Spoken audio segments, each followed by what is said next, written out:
Guys ஆக்சுவலாக நம்ம TV hit ஆயிடுச்சு. பட் நான் என்ன பண்ணேன், நான் என்ட்ரி வந்து நான் எடுக்காமல் விட்டுட்டேன். ஸோ நான் வந்து 1 மினிட்ல ரொம்ப லோவர் டைம் ஃப்ரேம் போயிட்டேன். ஸோ போனதுனால நம்ம என்ட்ரி மிஸ் ஆகிடுச்சு. ஸோ அதை என்ட்ரி பண்ண சொல்லணும் பாருங்க. ஸோ ஆக்சுவலாக மார்க்கெட் வந்து நல்லா டவுன் ட்ரெண்டில் போயிட்டுருக்கு. ப்ளஸ் 4 ஹவரோட சப்ளை ஜோன் மார்க்கெட் டேப் ஆகிட்டு மேலே ஒரு பிரேக் ஆஃப் ஸ்ட்ரக்சர் கொடுத்தான். அந்த பிரேக் ஆஃப் ஸ்ட்ரக்சர் கொடுத்துட்டு கீழே இங்கே ஒரு டிமாண்ட் ஜோன் இருந்துச்சு.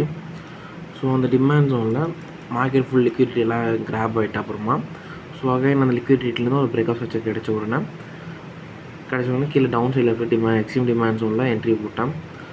ஸோ 4:1 பக்கம் ரிஸ்க் டு வச்சுருந்தேன். ஸோ ஹிட் ஆயிடுச்சு. ஸோ ரொம்ப லோவர் டைம் ஃப்ரேம் போயிட்டேன். ஸோ இதை தான் மார்க்கெட் அனலைஸ் பண்ணுறப்ப ரொம்ப லோவர் டைம் ஃப்ரேம் போகக்கூடாது, ரொம்ப ஹை டைம் ஃப்ரேம் போகக்கூடாது.